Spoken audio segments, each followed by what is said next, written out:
말씀을 저와 여러분들이 한 절씩 교독하고 마지막 절은 다 같이 합독하도록 하겠습니다. 영접하는 자, 곧 그 이름을 믿는 자들에게는 하나님의 자녀가 되는 권세를 주셨으니.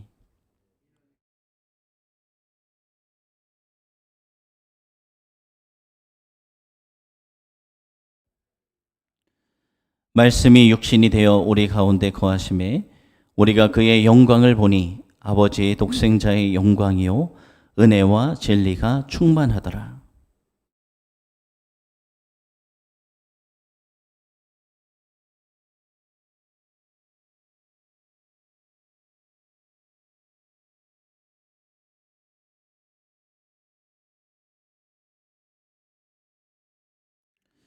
우리가 다 그의 충만한 데서 받으니 은혜 위에 은혜로라.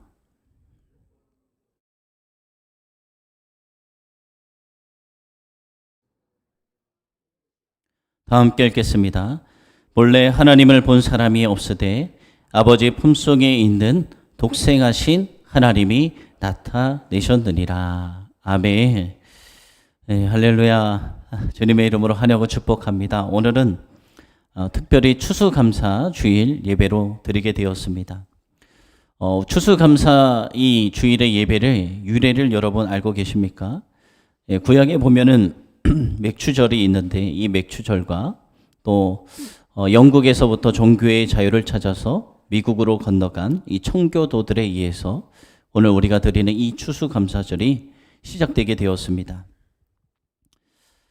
영국의 청교도들이 이제 나라로부터 종교의 자유를 빼앗기 시작했어요. 그래서 그들은 생명을 걸고 1600년도 초기에 신앙의 자유를 찾아서 배를 타고 떠나가게 됩니다.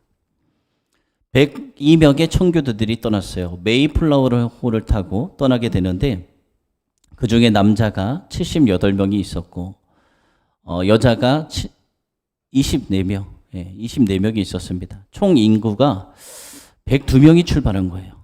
102명이 출발했습니다. 그 가는 도중에 한 명이 사망하고 또 그런데 감사하게 또 한 명이 태어났어요. 그래서 이 배를 타고 간 기간이 총 63일입니다. 63일 동안 배를 타고 가게 됩니다. 총 간 거리는 3,400마일.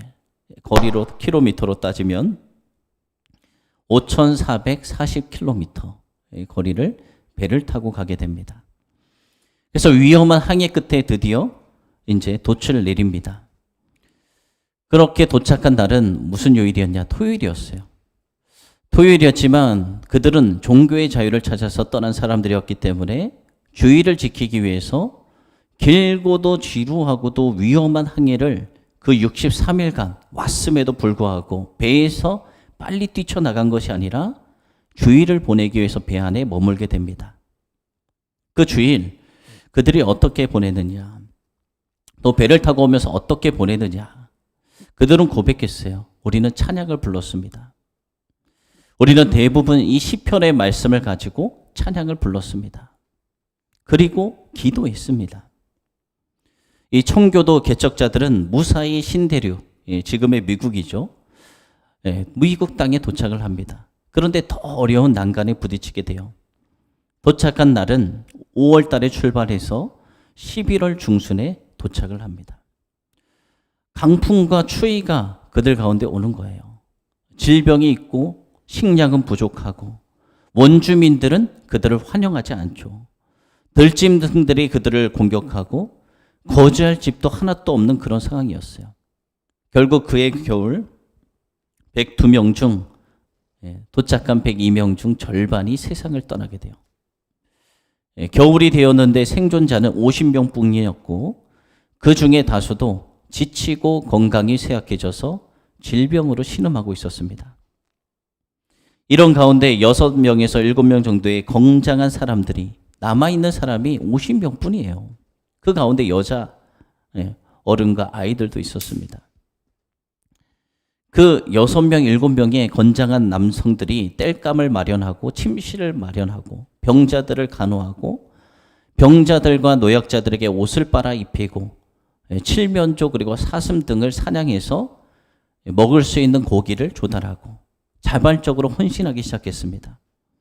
그리고 겨울이 지나고 따스한 봄날이 찾아오자 남아있는 살아있는 청교도들은 땅을 개간하고 그리고 씨를 뿌리고 가꾸기 시작했어요. 그래서 그해 가을에 추수를 하게 됩니다. 하나님의 은혜로 기대한 것보다 더 많은 것을 추수하게 돼요. 그들은 하나님께 감사의 눈물을 흘리기 시작했어요. 그 겨울에 살아남은 것, 그들에게 신앙의 자유를 허락해 주신 것, 그리고 미대륙 개척자들로 삼아주게 하신 것, 그것을 하나님께 감사드렸습니다. 그때 1년이 지나서 1661년 가을 하나님께 첫 추수감사 예배를 드리게 되었어요. 그것이 바로 11월 셋째 주 우리가 주일 오늘 추수감사 주일로 지키고 있는 시작이 되었습니다. 여러분 올해도 어김없이 추수감사절 예배 이 시간이 돌아왔습니다. 우리에게는 이 코로나라는 어려운 시간 한 해의 시간이 있었지만 그래도 이 어려운 가운데서도 우리를 지켜주시고 우리의 삶을 돌봐주신 하나님께 감사하는 그런 시간이 되어지길 소망합니다. 오늘 우리에게 주시는 하나님 말씀은 지난주 말씀에 이어서 요한복음의 말씀입니다. 오늘 말씀의 제목처럼 위대한 축복을 다 누리는 그런 귀한 시간이 되어지길 소망합니다. 오늘 말씀을 보도록 하겠습니다. 12절 말씀 보면은 이런 말씀이 있어요. 예수님을 영접하는 자들, 곧 예수님의 이름을 믿게 되는 자들, 그 사람들이 얻는 축복이 나옵니다. 그 사람들이 얻는 축복은 무엇이냐? 하나님의 자녀가 되는 권세예요. 하나님의 자녀가 되는 축복입니다. 이 영접하는 자라는 말은 예수님을 받아들이는 모든 사람들을 말하는 거예요. 그러니까 그 당시에 유대인이든 유대인이 아닌 다른 사람이든 남자든 여자든 노인이든 어린아이든 부자이든 가난한 자이든 건강한 사람이든 병든 사람이든 지식이 뛰어난 사람이든 그렇지 못한 사람이든 구별이 없는 거예요. 예수 그리스도의 이름을 그냥 믿는 모든 사람들에게 미치는 차별 없이 주어지는 구원의 선물인 것입니다. 여러분 우리가 이 최고의 선물을 우리가 받지 않았습니까? 그러나 그 당시 유대인들은 그렇게 생각하지 않았어요. 그 구원의 선물은 아브라함의 혈통을 가진 자기들만 그 축복을 받았다. 하나님의 약속을 가졌다 생각했습니다. 그래서 자신들만이 유대인들만이 하나님의 은혜와 축복에 참여할 수 있다라고 그들은 확신했어요. 그런데 이것이 하나님의 뜻입니까? 이것은 하나님의 뜻도 아니고 그들만 그렇게 생각한 거예요. 오늘 말씀에 등장하는 세례 요한은 유대인들을 향해서 이렇게 이야기했어요. 어떻게 이야기했느냐? 속으로 아브라함이 우리의 조상이라 생각지 말고 내가 너에게 이르노니 하나님이 능히 이 돌들로도, 길거리에 돌이 많잖아요. 이 돌들로도 아브라함의 자손이 되게 하시리라 라고 요한이 이야기하는 거예요.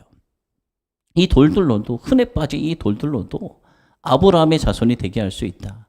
유대인 너희들 말이 아니다. 여러분 이 말씀처럼 아브라함의 혈통을 타고났다고 해서 하나님의 은혜에 참여할 수 있는 것이 아닙니다. 이 하나님이 주시는 은혜는 혈통으로 얻는 것이 아니에요. 그냥 자신들이 죄를 회개하고 우리가 죄를 회개하고 예수님을 우리의 구주로 영접했을 때 우리는 구원을 받을 수 있고 그로 인해 하나님의 자녀가 될 수 있는 것입니다. 그런데 안타깝게 유대인들의 대부분은 이 사실을 몰랐어요. 그래서 그들은 어떻게 생각했느냐? 그들의 구원자 예수 그리스도가 그들 가운데 오셨는데도 예수님을 배척해요. 예수님을 십자가에 못 박아 죽이기까지 합니다. 이 유대인의 실패한 것이죠. 그들의 실패는 열심이 없어서 최선을 다해서 실패하지 않은 것이 아니라 하나님의 뜻을 모르고 그들은 잘못된 열심을 냈기 때문에 실패한 것입니다. 여러분 유대인들은 누구보다 열심히 있었던 사람이에요. 그들은 어떤 열심이 있었냐? 밭에서 나는 채소 있잖아요. 채소를 심어서 그 채소에 이르기까지 소득의 11조를 철저히 구별해서 하나님 앞에 드렸습니다. 일주일에 또 어떤 일을 했느냐? 일주일에 금식을 2번이나 해요. 금식을 철저히 지켰어요. 금식을 2번이나 하며 지켰습니다.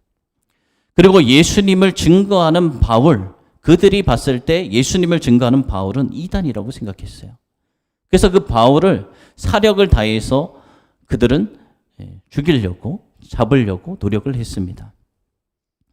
그러나 그 유대인들은 결정적으로 하지 않은 것이 있었어요. 하나님이 보내신 구세주를, 예수님을 영접하지 않은 거예요. 그래서 그들은 멸망으로 달려가고 있는 것입니다. 성도 여러분, 우리가 이 시간 이 자리에 나와 있는 것, 예수님을 믿게 된 것을 최고의 축복으로 우리가 알고 감사해야 되는 것입니다. 여러분, 오늘이 무슨 날입니까? 감사의 날이잖아요. 이 감사의 날 우리가 최고로 감사해야 될 것이 바로 예수님의 이름을 믿게 된 것입니다. 이 하나님께서는 예수 외에는 구원을 얻을 만한 다른 이름을 우리에게 주신 이가 없다라고 사도행전 4장 12절 말씀에 기록되어 있어요. 예수님의 이름을 믿음으로, 우리가 믿음으로 구원을 얻습니다. 이 말은 예수님의 이름 외에 다른 이름으로는 구원을 얻지 못한다는 거예요. 다른 곳엔 구원의 길이 없어요. 여러분, 사람은 자기 자신이 원하는 가문이 있다고 해서 나는 저렇게 뛰어난 가문에 태어날 거야. 하지만 원한다고 태어나지 못해요. 나는 저 성씨를 갖고 싶어 라고 해서 그런 소원이 있지만 태어날 때 그 성씨를 갖고 태어날 수가 없습니다. 그러나 어떤 가문에 어떤 성씨를 가진 사람이든 예수를 믿기만 하면 그 사람은 구원을 얻어서 하나님의 자녀가 되는 것입니다. 그러면 우리가 이제 하나님의 자녀가 되었습니다. 성도가 된 거예요. 거룩한 백성. 이제 여러분은 성도로서, 하나님의 자녀로서 신분에 어울리는 생각과 행동을 해야 됩니다. 13절 말씀 보겠습니다. 13절 말씀 보면은 이 성도가 우리가 어떤 사람들이냐, 말씀해 보니까 우리를 매우 특별한 신분을 가지고 있는 사람들이라고 이야기합니다. 뭐라고 이야기하느냐? 우리가 하나님께로부터 난 자들. 이는 혈통으로나 육정으로나 사람의 뜻으로 나지 아니하고 오직 하나님께로서 난 자들이니라. 아멘. 이 믿으세요. 우리는 혈통으로 육정으로 사람의 뜻으로 나지 않고 오직 하나님의 뜻으로 난 자들이다. 이 말씀은 주 예수님을 믿는 성도가 하나님의 자녀임을 보여주는 말씀입니다. 여러분, 친자의 관계가 있잖아요. 친자의 관계. 부모님과 자녀가 있는데 친자의 관계가 성립되는 유일한 조건이 있습니다. 그것은 출생을 통해서예요. 어머니 뱃속을 통해서 태어나는 것. 우리가 하나님의 이 자녀로 태어났다는 증거는 우리가 하나님의 친자라는 증거예요. 여러분, 우리가 하나님의 자녀입니다. 신분이 완전히 바뀐 거예요. 여러분들도 하나님 앞에서 신분이 이제 완전히 바뀌었어요. 우리 하나님은 어떤 분이십니까? 만왕의 왕이에요. 그런데 그 만왕의 이 왕의 아들이 누구입니까? 바로 여러분이에요. 그 만왕의 왕의 딸이 누구입니까? 바로 여러분이에요. 그러니까 왕의 아들이면 무엇이죠? 왕자. 여러분들이 왕자님이에요. 여러분들이 누구십니까? 딸이면 공주님이에요. 여러분들이 이제 하나님의 아들, 왕자, 공주님입니다. 그 전에 우리가 예수님을 만나기 전에 우리는 모두 누구의 자녀이냐? 공중권세 잡고 있는 사탄. 이 사탄의 꼬북이며 진노의 자녀이며 그런 자였어요. 그런데 이제 하나님의 자녀로 왕자의 신분으로, 공주의 신분으로 우리의 신분이 바뀌게 된 것이에요. 급상승한 것이잖아요. 하나님의 자녀가 된 것입니다. 그래서 바울은 이것을 무엇이라고 이야기하느냐? 로마서 8장 17절 말씀 보면 그리스도와 함께한 후사라고 이야기합니다. 그리스도와 함께한 후사. 후사가 무엇이죠? 후사는 유업을 이을 자라는 거예요. 유업을 이을 자. 하나님의 자녀라는 것을 말해줍니다. 우리는 이제는 하나님의 자녀가 되면서 전혀 다른 신분을 가진 사람으로 태어났어요. 그래서 성경에서 하나님을 믿는 사람들을 새로운 피조물이라고 이야기합니다. 새롭게 된 사람들. 예수님을 믿기 이전에 어떤 사람이었든지 여러분 이제 중요한 것이 아니에요. 그 사람들이 예수님을 믿기 전에 그 사람이 아무리 많은 사람들에게 칭송을 받은 사람이었든지 아니면 그 사람이 예수님을 믿기 전에는 이름조차 사람들이 부르기를 거부할 정도로 악한 사람이었든지 중요하지 않다는 거예요. 예수님을 믿는 순간, 그 순간 이전 모든 것은 지나가 버리고 이제는 새 사람으로 태어납니다. 그런데 하나님의 자녀가 된 우리 주의 백성들, 주의 성도들이 두 가지 점을 주의해야 해요. 두 가지 점, 그것은 무엇이냐? 첫째는 우리가 다른 성도들을 바라볼 때 그의 과거에 관심을 기울여서는 안 된다. 그리고 둘째는 이제 자기 자신이 새로운 피조물로서 새로운 피조물답게 생활에 힘써야 된다는 것입니다. 이미 지나갔어요. 예전 것은 지나갔어요. 주님께서 이제 사하신 것들을 들추어내는 것들은 어떤 일들일까요? 어리석은 일이죠. 주님께서 이미 지나갔다 이야기했는데 더 나아가서 예수님을 통해서 하나님의 우리가 구원을 받았는데 구원의 기쁨을 퇴보시키는 일이 이전 것을 들춰내는 것이에요.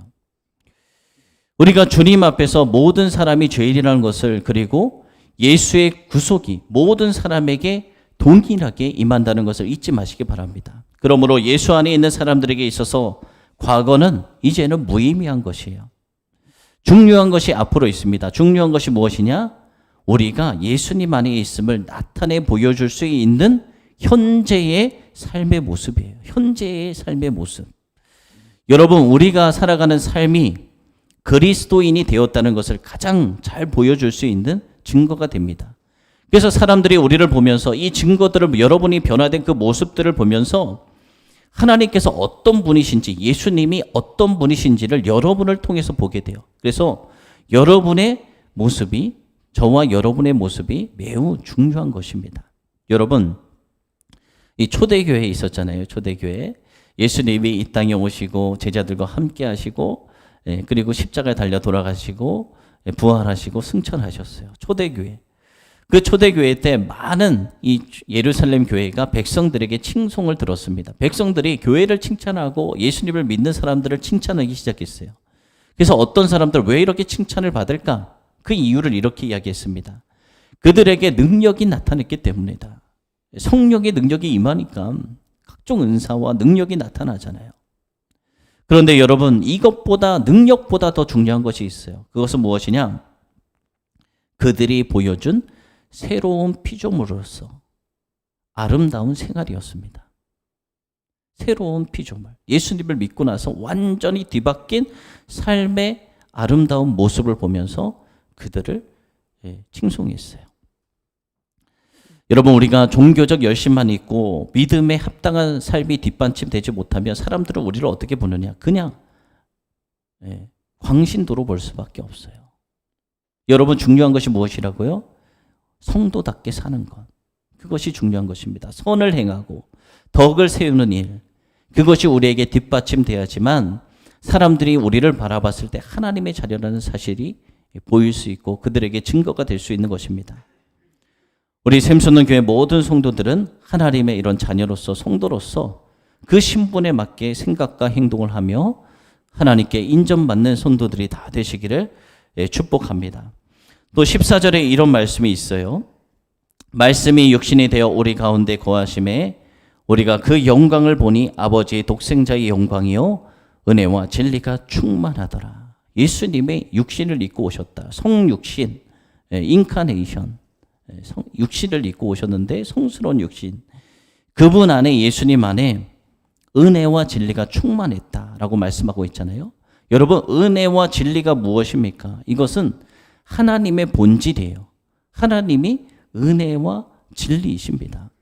그런데 이것이 예수님 안에 충만하다라는 사실은 첫째 무엇이 증거가 되느냐? 예수님이 완전한 하나님을 보여주는 그런 말씀이에요. 둘째로 예수를 통해서 인간이, 사람들이 하나님을 아는 지식에 이룰 수 있음을 보여주는 것입니다. 여러분, 사람이 하나님을 아는 통로를 무엇이라고 하느냐? 계시라고 이야기해요. 예수님을 통한 계시는 무슨 계시라고 이야기하느냐? 특별한 계시라고 해서 특별 계시라고 이야기합니다. 예수님이 이 땅에 오시기 전에 하나님께서는 선지자들에게 말씀하셨어요. 선지자들에게 말씀하셨는데, 그리고 마지막에 누구를 통해서 말씀하셨냐? 하나님의 아들이신 예수님을 통해서 말씀하셨는데, 근데 우리가 여기서 주목해야 될 것은 이 모든 선지자가 와서 하나님께서 말씀하신 것을 증언한 것이 누구에 대한 말씀이냐? 오실 메시아 예수 그리스도에 대한 말씀이었다는 것입니다. 그리고 하나님의 아들이신 예수님은 하나님이 인류를 향해서 어떤 뜻과 계획을 가지고 계신지 우리에게 구체적으로 보여주신 말씀이었어요. 그러므로 누구든지 하나님과 하나님의 뜻과 계획을 알려고 하면 예수님을 통하지 않고서는 하나님의 뜻과 계획을 알 수가 없는 거예요. 자신이 아무리 이 시대에 뛰어난 지성을 가지고 있는 사람이라고 할지라도 예수님 없고는 이 지식을 갖지 못하는 거예요. 아무리 지식이 뛰어난 사람이 성경을 들여다봐도 그 뜻을 알 수가 없어요. 예수님은 하나님을 보여달라는 사람이 있었습니다. 지금도 하나님을 보여달라는 사람들이 많이 있잖아요. 그 빌립이라는 사람이 있었어요. 그 사람이 이렇게 이야기했어요. 하나님을 보여주세요. 예수님께. 그러니까 예수님이 그 자에게 이렇게 말씀하십니다. 나를 본 자는 아버지를 본 것이다. 여러분, 우리가 예수님을 알아야만 하나님을 알 수가 있는 것입니다. 그리고 예수님을 통해서만 그 은혜에 참여할 수 있는 것입니다. 여러분, 하나님을 알 수 있는 유일하고도 완전한 길이 예수님이라는 사실을 기억하시기 바랍니다. 아무리 시대가 많이 변해도 이 말씀의 원칙은 변하지 않아요. 지금 종교다원주의 이런 말들이 있고 포스트 모던 시대를 지나가면서 모든 곳에 구원이 있다라고 외치는 시대입니다. 그래서 그 영향을 받은 젊은 세대들이나 이 사람들은 교회에만 구원이 있다라고 생각하지 않아요. 다른 것을 믿어도 구원을 얻는다 생각을 합니다. 그런데 하나님 말씀은 절대 변하지 않아요. 아무리 시대가 변해도 오로지 예수 그리스도를 통해서만 구원을 얻을 수 있다는 말씀을 기억하시기 바랍니다. 16절 말씀 보면 이런 말씀이 있습니다. 우리가 다 그의 충만한 데서 받으니 은혜 위에 은혜로라. 이 말씀은 성도인 우리가 누리는 은혜의 원천, 그것이 무엇인지 알려주는 말씀입니다. 그것은 바로 그리스도의 충만함이에요. 여러분, 우리 몸에 갈증이 생기면 어떻게 하세요? 이게 무엇이죠? 물이잖아요. 우리 몸에 갈증이 생기면 물을 마십니다. 우리 몸의 갈증은 물로 해결이 됩니다. 그래서 목이 마른 사람들은 물을 마셔요. 하지만 우리에게는 이것보다 더 심한 갈증이 있어요. 그것이 무엇일까요? 그것은 우리 삶의 갈증입니다. 영적인 목마름이에요. 이 갈증은 그 무엇으로도 해결할 수 없어요. 물을 아무리 우리가 많이 마셔도 물보다 좋은 것이 무엇이죠? 운동하는 사람들이 게토레이 이런 거 마시잖아요. 스포츠 음료. 아무리 마셔도 그 갈증은 해결할 수 없어요. 오늘날 많은 사람들이 이 갈증을 해결하고자 여러 가지 방법들을 찾습니다. 하지만 방법을 찾지 못해서 절망합니다.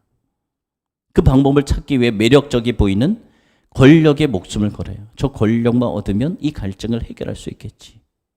돈에 목숨 걸어요. 돈만 있으면 저 갈증을 해결할 수 있겠지. 명예를 얻으면 저 갈증을 해결할 수 있겠지. 육체적 향락, 그것을 얻으면 해결할 수 있겠지. 여러분, 다니엘 기도에 여러분 유튜브로 많이 나오죠. 보신 적 있으십니까? 저는 그 실시간으로 보고 시간이 있을 때마다 많은 목사님들과 간증의 이야기를 들었어요. 그 이수영이라는 가수 있잖아요. 이수영. 무슨 노래가 있죠? 그 이제 이수영이 집사님이시더라고요. 그런데 이제 우리들 교회를 섬기고 있어요. 근데 인생의 고난이 참 많았어요. 근데 그 TV에 나올 때 20살에 이제 가수로 데뷔했는데 가수만 되면 어떻게 유명하게만 되면 자기 삶이 고달픈 삶에서 해결받을 수 있겠다라고 그렇게 노력을 했어요. 그래서 가수가 됐어요. 그런데 가수가 되어도 채워질 수가 없었던 거예요. 그 당시 기독교인이라는 기독교인 가수라는 이야기가 있었지만 초보적인 신앙을 가지고 있었어요. 그래서 교회를 가기만 하면 가수니까 새신자 교육을 받고 어느 정도 정착이 됐다라고 싶으면 간증을 시키고 노래를 시키고 가수니까 그렇게 했대요. 그러면서 본인은 자꾸 자기가 믿음도 없는데 간증시키고 노래시키는 것이 너무나도 싫었대요. 그래서 신앙생활을 제대로 하지 못하고 그러면서도 기독교인 가수라는 이름은 있었지만 본인은 이 채워지지 않는 것 때문에 뭐 많은 명예도 없고 물질도 없고 했지만 또 육체의 쾌락을 쫓아서 그런 일들도 행하고 했다고 간증을 하더라고요. 그런데 답을 찾을 수 없었어요. 나중에 친했던 친척이 뭐 돌봐준 친척이 있는데 어머니가 돌아가시고 모든 재산을 관리해주고 했던 친척이 있는데 그 친척이 그 이수영과 남동생과 가족을 사기를 친 거예요. 그래서 막 비토촉을 받고 막 이런 어려움을 겪고 그런 가운데 자포자기하는 가운데 친구가 교회를 가자. 그래서 간 곳이 우리들 교회였대요. 갔는데 자기가 가수인데 자기는 알아봐 주지 않고 다들 그냥 눈물 흘리면서 간증하기에 바빴다고 하더라고요. 그러면서 이제 자기가 간증을 통해서 하나님을 만나게 되고 그런 이야기를 했어요. 거기서 뭐 아무리 많은 매력적이 보이는 권력, 돈, 명예, 육체적 향락, 쾌락에서 답을 찾을 수가 없습니다. 여러분, 우리는 이러한 사실을 우리는 알게 됩니다. 그래서 이사야 55장 1절 말씀에 이런 말씀이 있어요. 너희 목마른 자들아 물로 나아오라. 해답은 어디에 있느냐? 주님에게 있어요.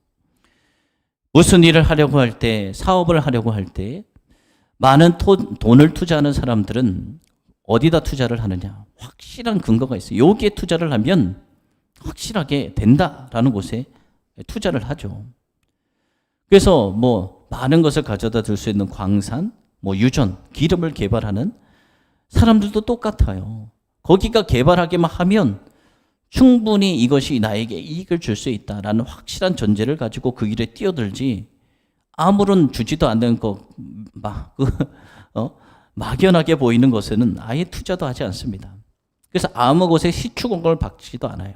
기름이 나올 곳에만 시축을 받고 신중을 기합니다. 그런데 해답이 없는 곳에서 답을 찾으려고 하는 그 시도야말로 어리석은 것이에요. 답이 없는 곳에서 아무리 많은 노력을 들이고 아무리 많은 재물을 투자하고 오래 기다린다고 해도 원하는 것을 얻을 수가 없어요. 그럼에도 영적인 측면에서 우리가 이것을 보면은 이러한 자들이 수없이 많다는 거예요. 우리 인생의 갈증, 그 답을 세상에서 찾으려는 이들이 다 여기에 해당하는 거예요. 그리고 문제는 이런 사람들이 교회 안에도 있어요. 우리는 이것을 심각한 문제로 받아들여야 됩니다. 교회만 다닌다고 이 문제가 저절로 해결되는 것이 아니에요. 인간이면 누구나 안고 있는 살면서 이 생기는 갈증의 문제는 오직 예수님에 의해서만 충족될 수 있는 것입니다. 교회에 다닌다는 사실만으로 답을 얻는다고 할 수가 없어요. 예수님을 만나야 돼요. 예수님을 만나야 됩니다. 예수 안에서는 모든 사람은 참된 평안과 기쁨을 누릴 수 있습니다. 예수님은 우리의 모든 짐을 벗겨주시는 분이에요. 우리가 지고 살아가는 죄의 짐도 주님이 벗겨주시고 여러분이 살아갈 때 고통이 있거나 근심이 있으면 염려가 있거나 불안이 있으면 그 절망에 있으면 그 모든 짐을 벗겨주시는 분이 주님이세요. 예수님 안에 참된 안식이 있습니다. 예수님 안에서 모든 사람은 세상에서 맛볼 수 없는 평안과 행복을 얻을 수 있습니다. 사도 바울의 모습을 보면 우리가 알 수 있잖아요. 모든 것을 버리고 떠났어요. 하지만 그는 고백했어요. 범사에 감사하다고. 어떻게 그런 고백을 할 수 있겠습니까? 예수님이 해답이에요. 예수님을 만났기 때문에요.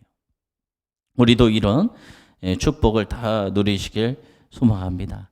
18절 말씀 보면 이런 말씀이 있어요. 본래 하나님을 본 사람이 없으되 아버지 품속에 있는 독생하신 하나님이 나타내셨느니라. 이 말씀은 성육신하신 예수 그리스도가 바로 하나님이라는 그 말씀이에요. 바울은 이렇게 이야기했습니다. 근본 예수님이 하나님의 본체시다. 창세전부터 아버지 하나님과 함께 계셨고 영광 가운데 계셨고 이 세상에 사시는 동안에도 하나님과 교통하셨고 그리고 모든 사명을 마친 후에도 다시 하늘로 올라가셨잖아요. 자리로 복귀하셨어요. 우리가 예수 그리스도와 바른 관계를 여러분들이 유지하고 바르게 살아가려면 예수님이 어떤 분인지 우리가 바로 알아야 됩니다. 예수님이 이 땅에 오시기 전에 아무도 하나님을 본 사람이 없었어요. 왜냐하면 죄가 있는 사람이 하나님을 보면은 죽을 수밖에 없습니다. 모세도 그 하나님의 뒷모습만 바라볼 수 있었어요. 그런데 독생하신 예수님께서 육신을 이 땅에 입고 오심으로 인해 감히 죄인된 인간이 다 하나님을 볼 수 있게 된 것입니다. 이게 얼마나 놀라운 것이에요. 이제는 우리는 예수님을 통해서 하나님의 얼굴을 대면해서 볼 수도 있고 하나님과 친밀한 교제 가운데 나아갈 수 있게 된 것입니다. 여러분, 이것보다 더 큰 축복과 은혜가 어디 있겠습니까? 우리는 그 구약시대 그 어떤 사람들보다도 큰 축복을 받은 사람이에요. 하나님께서는 예수 그리스도를 통해 그 하나님을 보여주시고 우리를 하나님께 오라고 부르고 계십니다. 이 새롭게 친밀한 관계를 맺기 위해 우리를 초청하신 것입니다. 이제는 누구든지 예수님을 믿기만 하면 하나님과 이제 새로운 관계로 들어가게 되는 거예요. 하나님께서는 이제는 우리를 더 이상 죄인으로 여기지 않으시고 자녀로 삼아 주셨습니다. 자녀보다 부모와 자녀의 관계보다 더 친밀한 관계가 있겠습니까? 없잖아요. 우리가 그만큼 이제 하나님과 친밀한 관계가 되었습니다. 요한일서 4장 15절 말씀에 이런 말씀이 있습니다.